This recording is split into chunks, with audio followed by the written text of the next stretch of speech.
Brahmamudi serial today episode. అమ్మమ్మ గారు రేవతిని, నువ్వు ఆ రోజు జగదీష్ని పెళ్లి చేసుకోకపోతే నువ్వు మాతోనే సంతోషంగా ఉండేదానివి రేవతి అంటుంది. అయినా మీ అమ్మా నాన్నకి చెప్పకుండా అడుగు కూడా బయట పెట్టవు కదా రేవతి, అలాంటిది అంత పెద్ద నిర్ణయం ఎలా తీసుకున్నావు అనేసి అంటుంది. రేవతి, అసలు అమ్మా నాన్నని ఒప్పించి పెళ్లి చేసుకుందాం అనుకున్నాను నానమ్మ, కానీ ఇదంతా జరిగింది రుద్రాని అత్త ఇచ్చిన సలహా వల్లనే అనేసి చెప్తుంది. రేవతి వాళ్ళ నానమ్మ, రుద్రాని అత్త సలహా ఏంటి, అసలు ఏం జరిగింది అనేసి అంటుంది.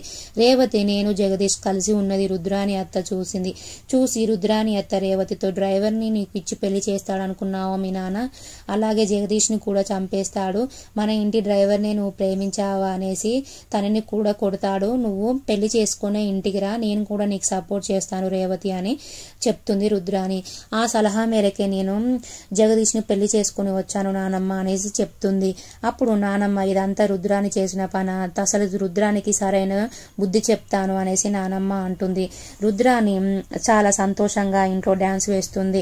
అప్పుడు రుద్రాని వాళ్ళ అమ్మ వచ్చి, నీకు ఒక గిఫ్ట్ ఇస్తాను రుద్రాని అంటుంది. ఏంటమ్మా అనేసి వచ్చేసరికి రుద్రాని చెంప మీద కొడుతుంది వాళ్ళ అమ్మ. ఎందుకు కొడుతున్నావు అమ్మా అంటే, నువ్వు 15 సంవత్సరాల కింద చేసిన తప్పుకు కొడుతున్నాను అనేసి అంటుంది. కళావతి రాజు ఇద్దరు అత్తయ్యని అలాగే రేవతిని కలుపుతామనేసి అనుకుంటారు అని ఒక ప్లాన్ చేస్తారు. అపర్ణ దగ్గరికి కళావతి వచ్చి, నన్ను క్షమించండి అత్తయ్య అంటుంది.